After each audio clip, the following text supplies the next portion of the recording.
Welcome, ladies and gentlemen, to the fifth and final episode of the summer series of Uncle Jackie's Gumbo.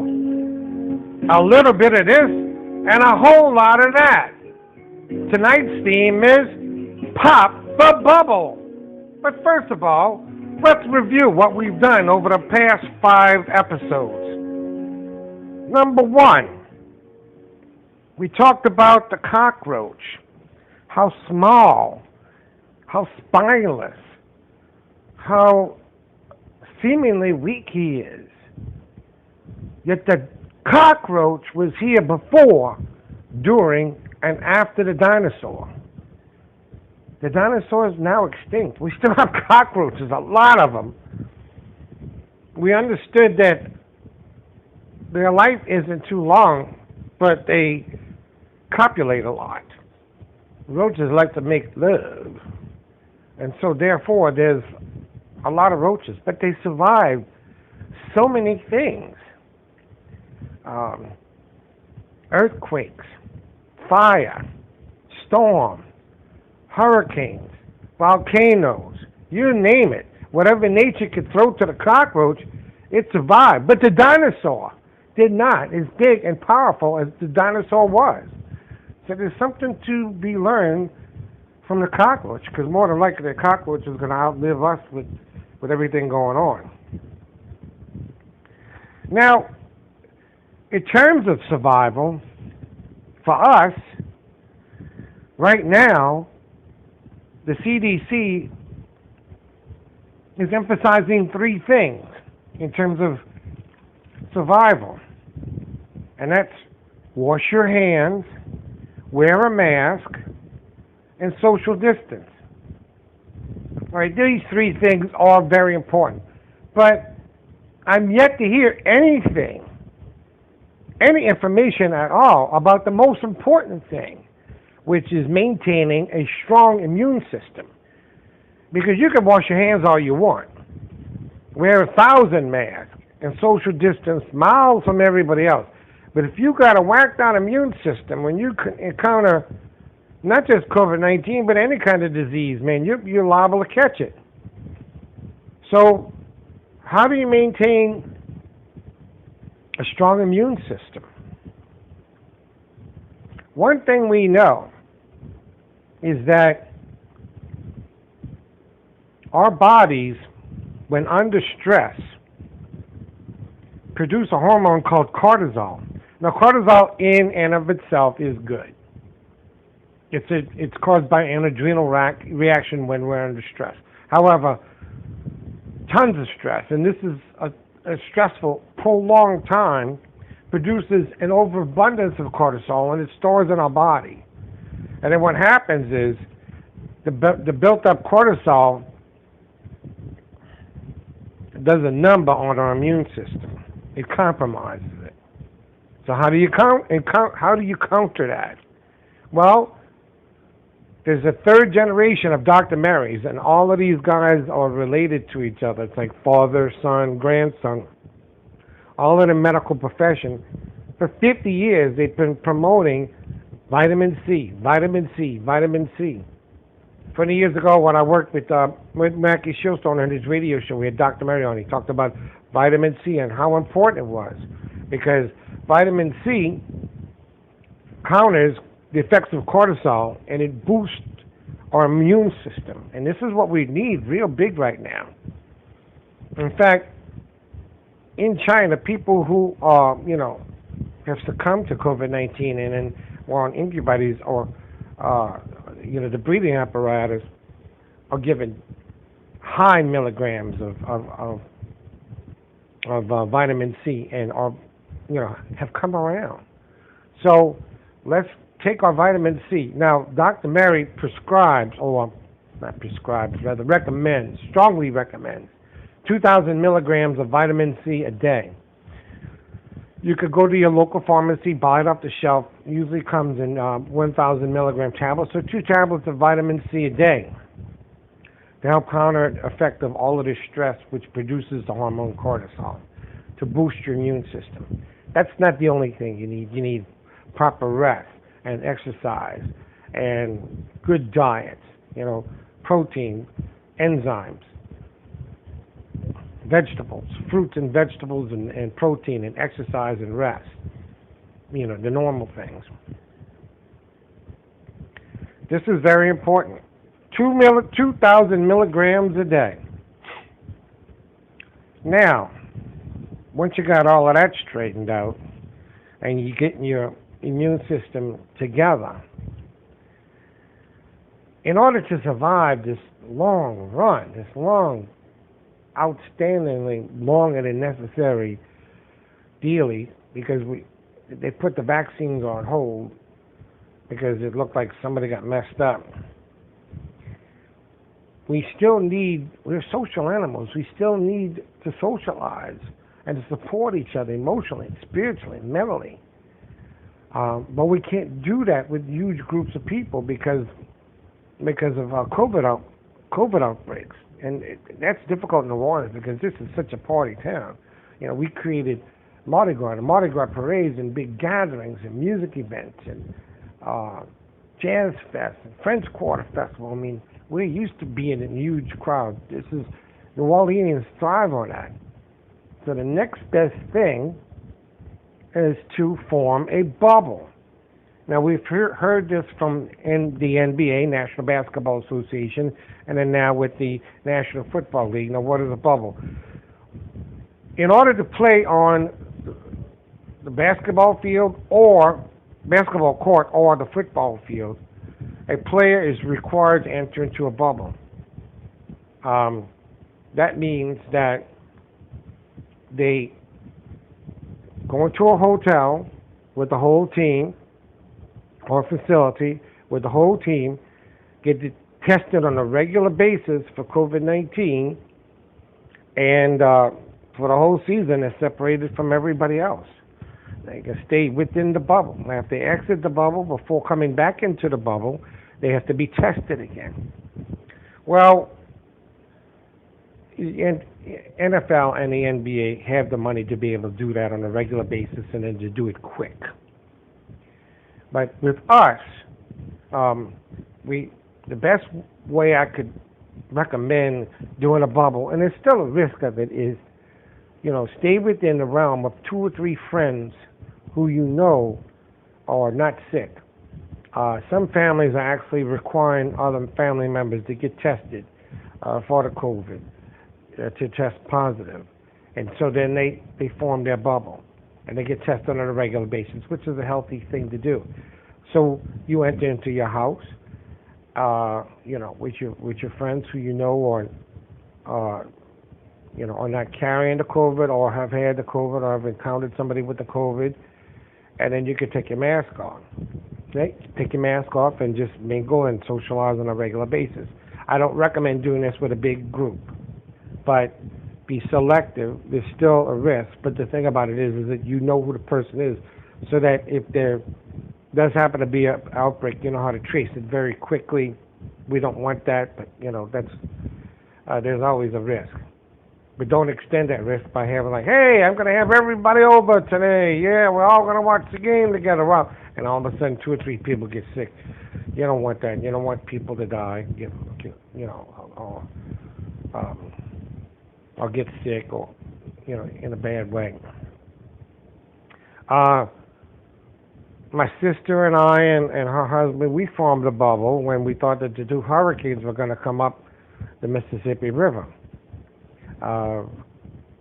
They knew that I've been very, very good about washing my hands, social distancing, and wearing a mask and keeping healthy. And they have been too, because they've been totally quarantined because they're older than I am.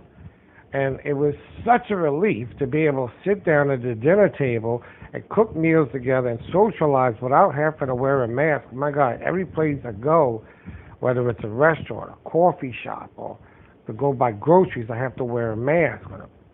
And everybody else is wearing a mask. It feels like, I'm at an operation all the time, but it's necessary in order to stay healthy. I'm not saying don't wash your hands. I'm not saying don't wear a mask. I'm not saying don't socially distance. But I'm saying that we have to maintain a healthy immune system stay physically healthy yourself, mentally healthy, emotionally, spiritually.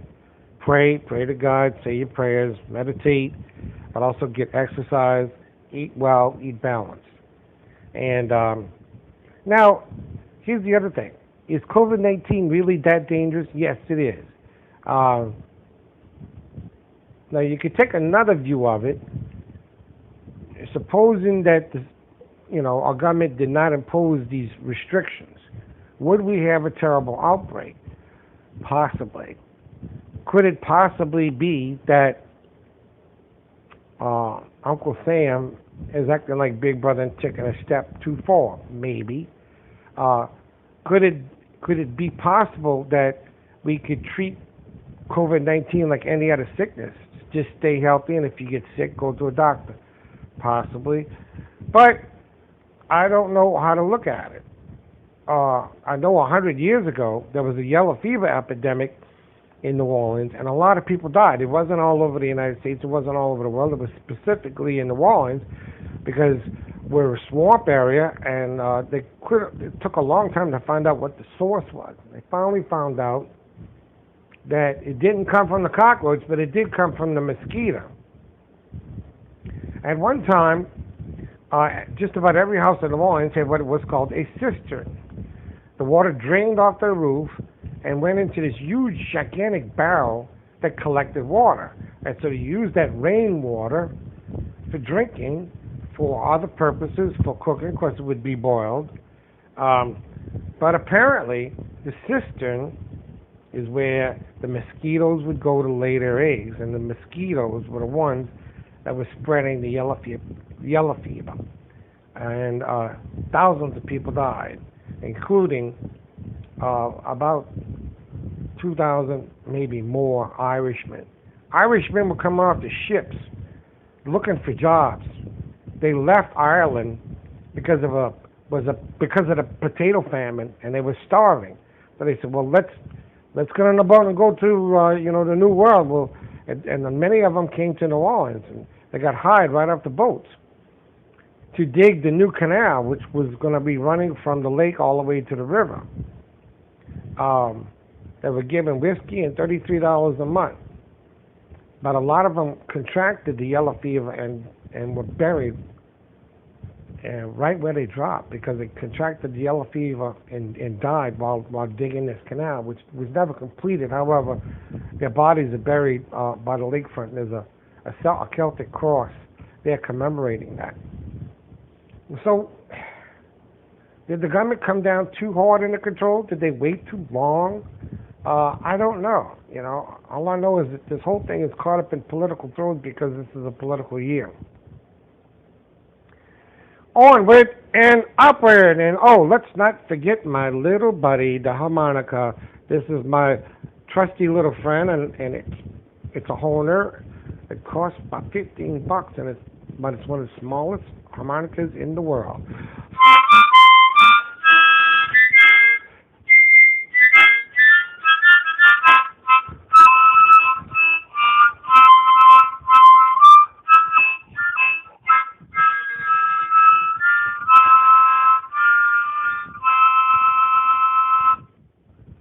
There's my little friend. Now our next segment is going to be talking about making soup. What kind of soup? I am going to give you a way to make soup, and you choose how to make the soup. You choose what soup it's going to be.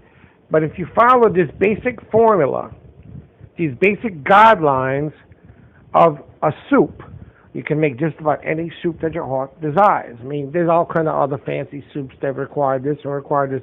But if you want just like a nice hot soup to make it through the winter time, and we're coming into that era, this is what you do. Now they say whatever you do, start with a roux. A roux starts with hot oil. You take the oil. I like to use olive oil. You warm up the olive oil until you see it like boiling, just a little bit, not much, and then you add flour. Now I like to use hummus instead of flour. But then you don't want to put that fire up high, just low. Let it like a little simmer, just a little simmer, warm it up. Add the hummus, add some allspice with no salt that you could buy off the shelf. at the grocery store, or if you want to go ahead and take the time out to chop up your onions and your garlic and your all your other greens and season and throw that in, go ahead. So you add the hummus or the flour and you stir it up until it becomes brown while it, very, very low fire. You don't want to start burning it. Then add your seasoning. Then you're going to add some stock. Now, if you're going to go with chicken or fish, you're going to add chicken stock. So you could buy the stock, or you could buy a can of, I'd rather not use a can, but you could buy some already made chicken noodle soup, or you could buy the chicken stock, and you put that in there. Then you add 5 to 10 of your favorite vegetables, all chopped up. Throw it in there. Add the stock. Stir. Put the fire up a little bit higher. Add a little water. Then the protein that you want. Now, if you add a chicken stock, that means that you're going to add some chicken or some fish. But then make sure it's all cut up into little pieces. If the fish is cut up in little pieces, or your chicken's cut up in little pieces. If you're going to go with beef, then you're going to go with a beef stock. And then, again, that's the protein that you want, and you're going to chop that up. Now, some people might say, well, I'm going to throw in some sausage. Okay, hey, it's yours. That's your soup. You can make it the way you want to. Then you're going to add a little water, okay? Not much, but just enough, depending on how much soup you want. But you got to be careful in terms of your percentages so that your soup doesn't become too watery. But what's going to happen is when you warm up the soup, then, start cooking it, then what's going to happen is there's going to be a reduction that takes place, and everything is going to congeal together, which will be your olive oil, your hummus, your seasoning, all the greens that you've added, the beef or the chicken or the fish. They're going to, emit some fluids and stuff like that, and it's all going to mix together. So you put your fire up high until it boils. When it starts boiling, then put it down to a simmer. Just let it cook. Let it cook. Let it go. Put the lid on for 20, 25 minutes. And now you got to stay with this. Go back about every 2 or 3 minutes. Stir it, And I was like, once you get that thing boiling, stay with it until it. Keep the fire up high, or heat up high until it boils. When it starts boiling, then throw it down to a simmer. Then you could start, cooking your rice or your pasta on your noodles on the side. And then about every 2 or 3 minutes, go back to that soup and stir it. Because you want stuff to, mix together. You don't want it to compound on top of each other and start burning. So about after half an hour, that soup should be pretty cool. You should be able to smell it, Now you want to dance with it back and forth, add a little bit more pepper. I try to stay away from salt. You might want to put a little bit more seasoning. But that's basically how you make a soup. And it's yours to make. You put whatever vegetables you want. I like to put a whole bunch of different vegetables, all chopped up. And then, if I put fish or chicken, sometimes I put fish and chicken with some chopped up sauces.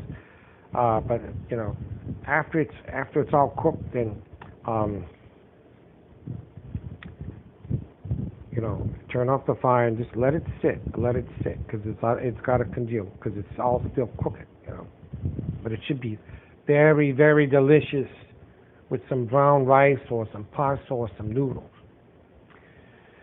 Okay, well, that is it for the soup. Now we're going to the next segment.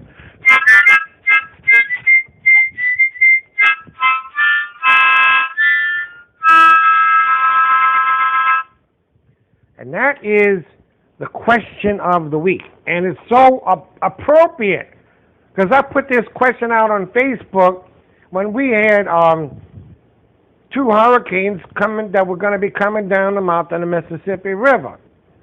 And the question was that I put out on Facebook was, if you had a choice between dealing with a hurricane and or dealing with the pandemic, which would you choose? I'm going to say that question again. If you had a choice between dealing with a hurricane and or dealing with the pandemic, which would you choose? Now, I'm not talking about the hurricane that you get at Pat O'Brien's, even though I know many of us would rather that hurricane than any other kind of hurricane. And I'm just going to read how the people responded. Quite a few people responded, and they all had something different to say. And this is what they said, one at a time. Here's their answers. One person said, pandemic is the new normal. Another person said, I would rather a hurricane. Done it 1,000 times, and I know what to expect. Another person said, a pandemic or a plandemic, whichever one I could get air conditioning from, so they don't care if it's a pandemic, a plandemic, or a hurricane, so long as they could get air conditioning. Another person said, I'd rather have a pandemic.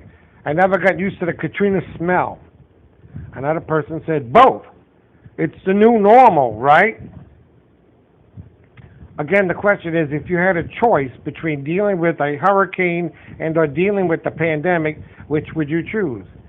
One person said, I'll take a hurricane. It's harder to politicize. Another person said, easy choice, hurricane. And yet another person said, we have no choices. Here a person says, I'll take a hurricane. A hurricane is no big deal. COVID is man-made. Another person said, certainly not both at the same time. Here, this person said, hurricanes go away. Now this was interesting. This came from Johnny Angel, of Johnny Angel, the Swinging Demons. You remember him. He said, two pieces of spicy hurricanes. You can keep the Corona. That's a drink joke.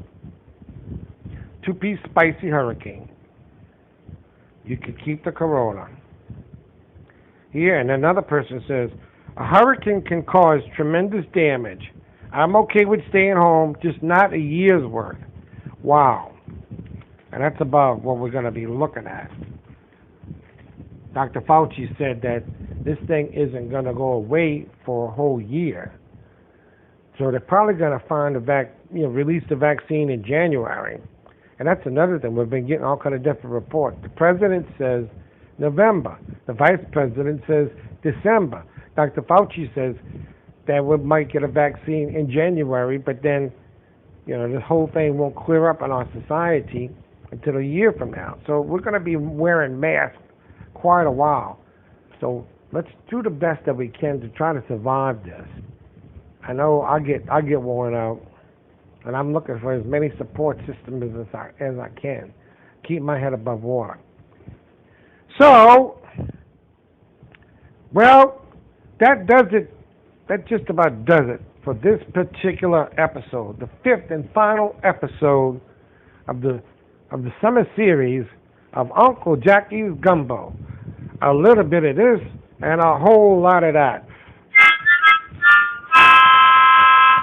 Now, we're going to be back in October with the beginning of the winter series, of the fall series, rather. So stay tuned, because the new one is going to be coming out in October for the fall series. Thank you to everyone who continues to listen and is part of this growing conglomerate of radical expressionism. Anyway. God bless y'all. Take care. Be safe. Watch out for one another as best as you can. Wash your hands. Wear the mask. Social distance. And be very selective about who you have in your bubble. Keep that immune system strong. And as Roy Rogers and Dale Evans used to end each one of their episodes, we're going to be singing Happy Trails. So take care, everybody. God bless. See y'all sometime in the fall. Happy trails to you until we meet again. Happy trails to you. Keep smiling until then. Doesn't really matter about the weather. Everything is fine so long as we're together. Happy trails to you till we meet again. And from Uncle Jack and Little Pal, take care. See y'all later.